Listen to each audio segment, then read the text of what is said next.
مریم نواز صاحبہ نے 3 دن کے لیے اجازت دے دی ہے کہ 6, 7, 8 فروری کو لاہور والے بسنت منائیں گے، چھتوں کے اوپر ڈی جے سانگز گانے چلیں گے۔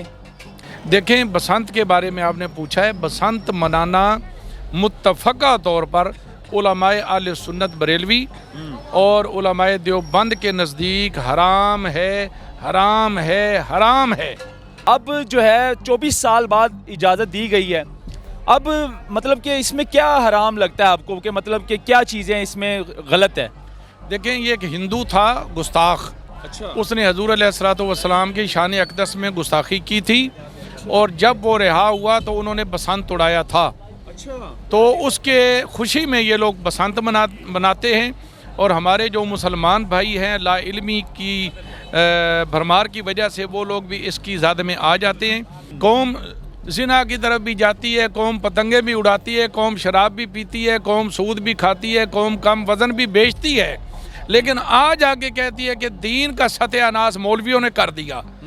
تو سارا ستیہ ناش تو یہ کر رہے ہیں، اللہ ان کو ہدایت دے۔ آپ پر بڑی انگلیاں اٹھیں گی اس بار، یہ جو ہماری عوام ہے جن کو 24 سال بعد موقع مل رہا ہے، وہ آپ کو تنقید کا نشانہ بھی بنائیں گے، میسج کریں گے کہ مولوی صاحب غلط کر رہے ہیں۔ دیکھیں، جو انگلیاں اٹھانا چاہتے ہیں وہ پورا پنجہ بھی اٹھا دینا، تو ہمیں اس کی پرواہ نہیں ہے۔ ہم نے شریعت کی تابعداری کرنی ہے، لوگوں کی نہیں۔ مریم نواز صاحبہ نے 3 دن کے لیے بسنت کی اجازت دے دی ہے لاہوریوں کو کہ 3 دن آپ بسنت منا سکتے ہیں، لیکن یہاں پر سوال اٹھتا ہے کہ بسنت منانا حرام ہے۔ ایسا میرا کہنا نہیں ہے، قاری صاحب کا کہنا ہے۔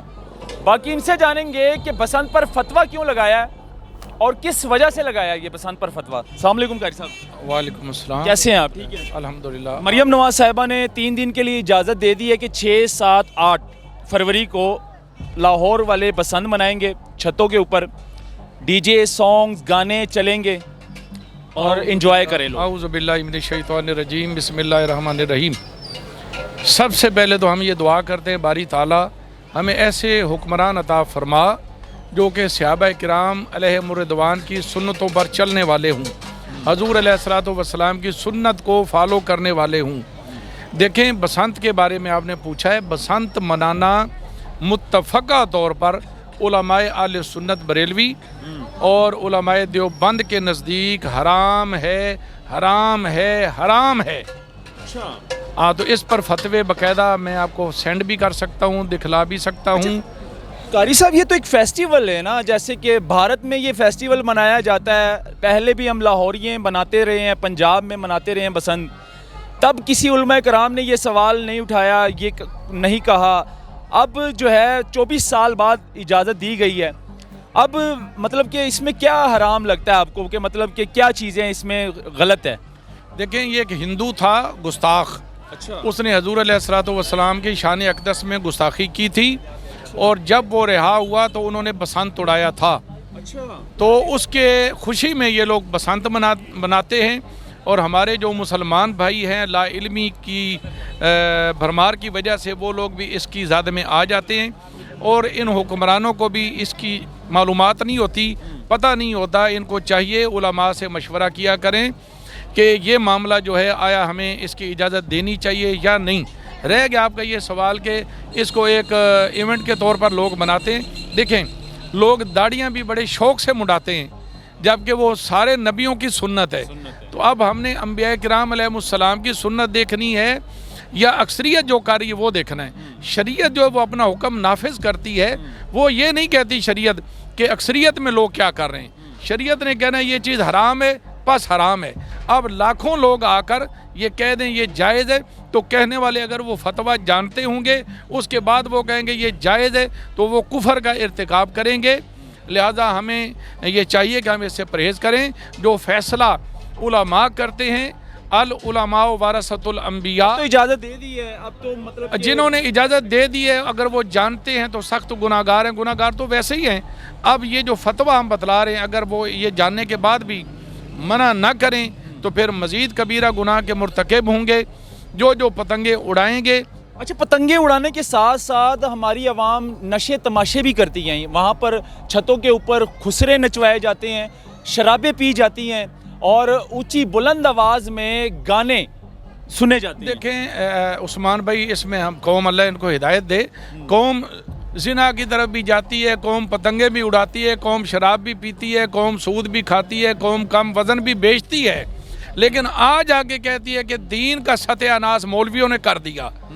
तो सारा सत्यानाश तो ये कर रहे हैं। आप अल्लाह इनको हिदायत दे। आप पर बड़ी उंगलियां उठेंगी इस बार। ये जो हमारी आवाम है जिनको 24 साल बाद मौका मिल रहा है, वो आपको तनकीद का निशाना भी बनाएंगे, मैसेज करेंगे कि मौलवी साहब गलत कर रहे हैं। देखें, जो उंगलियां उठाना चाहते हैं वो पूरा पंजा भी उठा देना, तो हमें इसकी परवाह नहीं है। हमने शरीयत की ताबेदारी करनी है, लोगों की नहीं। देखें, चंद रोज़ा ज़िंदगी है, अगर इसमें आप दीन की ताबेदारी करके दुनिया से जाएंगे तो कामयाबी पाएंगे। और अगर आप दीन का मसला कोई बतला रहा है, उस पर भी आप सवालात करेंगे। हाँ, जिसने सवाल करने, अगर कोई हिम्मत रखता है, इल्म रखता है, मालूमात रखता है, मेरे सामने आ जाए, वो बैठे वो फतवे को गलत साबित कर दे, कुरान की कोई आयत पढ़ दे, कोई हदीस पढ़ दे, हम अपने इस्तेदलालात जो उनके सामने रख देंगे।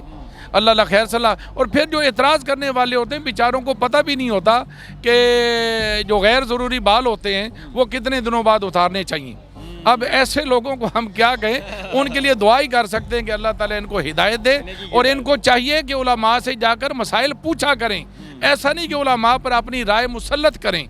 हुक्मरानों को भी ये चाहिए कि उलमा का एक विंग जिसके साथ वो मुशावरत किया करें और उसके बाद वो फैसले किया करें। देखें, आपके मुल्क का नाम क्या है? इस्लामी जमहूरिया पाकिस्तान। हम हिंदुस्तान से अलग क्यों हुए थे? इसलिए हुए थे कि वहाँ पर टोटल इस्लामी तालीमात के मुताबिक हमारे आमाल हम बजा लाएंगे और इन कुफरियात से और मकरूहात से बचेंगे। तो जब हमने आकर यहाँ पर सूद भी खा लिया, हराम भी खा लिया, मकरूहात में भी हाथ रंग लिया, मुजरे भी करवा लिए, खुसरे भी नचा लिए, ड्रामे भी चला लिए, फिल्में भी चला दी, शराब भी चल रही है, दुनिया जहान के गंदे और कमीने और कुत्ते काम यहाँ पे हो रहे हैं। मैं इनको ये कहता हूँ, मुझे ये बताओ कि तुम अपने आप को मुसलमान, हम यहाँ पर मतलब कि खुसरों को, ख्वाजा सराओं को मिंबर पे बिठा देते हैं मस्जिद के। देखें जी, जो खुसरों को मिंबर पर बिठाता है वो खुद भी खुसरा टाइप ही होता है। अगर वो पूरा मर्द होता, पूरा मौलवी होता, कभी भी खुसरे को वो मिंबर पे ना बिठाता। एक खुसरा किसी और वही खुसरा फिर जो है ना फंक्शन भी करता है, फहाश गानों के ऊपर जो है ना डांस भी करता है। देखे ना, डांस करना भी हराम, गाने सुनना भी हराम, गानों पर नाचना भी हराम, गानों को अच्छा समझना भी हराम। तो ये सारी चीज़ें तो मिलकर कई हराम का मजमुआ बन गई। अब जो इनको जायज़ कहेगा, हाँ जायज़ वही कहते हैं। मैं महक मलिक की बात कर रहा हूँ। महक मलिक की एक तस्वीर वायरल हो रही थी कि मिंबर पे बिठा दिया था महक मलिक को, और बाकायदा तौर पर वो रमज़ान के दिन थे, लेकिन तनकीद की गई। लेकिन अब जो बसंत के हवाले से है, त्यौहार जो मनाया जाता है हिंदुस्तान में, वो दोबारा से लाहौरियों को इजाज़त दे दी गई है। लेकिन बसंत वाले दिन शराब के नशे चलते हैं, फहाशी का काम होता है, जाने जा सकती है बच्चों की। यानी कि अगर एक साइड पर देखा जाए तो नुकसान है, माली भी और जानी भी। अब इस पर भी थोड़ी सी रोशनी डाल दूं। ये जो महक मलिक है जिनका आप जिक्र अक्सर किया करते हैं, ये पता नहीं महक मलिक है या चहक मलिक है, इनको सुनने वाले और इस खुसरे के डांस देखने वाले, इनकी अकल पर देखें कितना पर्दा पड़ा हुआ है। वो जेब में से पैसा ऐसे फेंक रहे होते नहीं जैसे हराम की कमाई, वैसे होती भी हराम की कमाई है, इसीलिए तो इन पर जा रही होती है। और वो क्या कर रहा होता है, बड़ा मुंह साफ सुथरा करके, ऊपर लिपस्टिक मुंह पे लगा के, क्रीम पाउडर मल के वो इनके नोट झपट रहा होता है। भाई आन दे सारे मेरे नहीं खन्ना सो, ये सारे मेरे लिए तुसी जमा कीते सन, ये सारा माल मेरा ही है।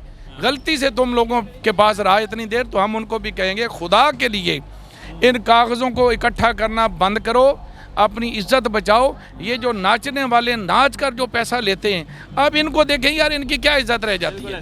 और जो इनको नचा रहे होते हैं वो भी ये देखें कि यार मैं क्या काम कर रहा हूँ। बसंत के लिए हराम है, हराम हराम है, हराम हराम है जी, हराम है जी बसंत मनाना। और बाकी आप लोगों की मर्जी, जैसे आप कहते हैं मनानी चाहिए नहीं मनानी चाहिए, अपनी भी राय ज़रूर दीजिएगा कमेंट सेक्शन में। कोई सवाल अगर आप लोगों ने करना है तो कमेंट सेक्शन में ज़रूर कीजिएगा, उसका जवाब भी मिलेगा। अल्लाह हाफिज़।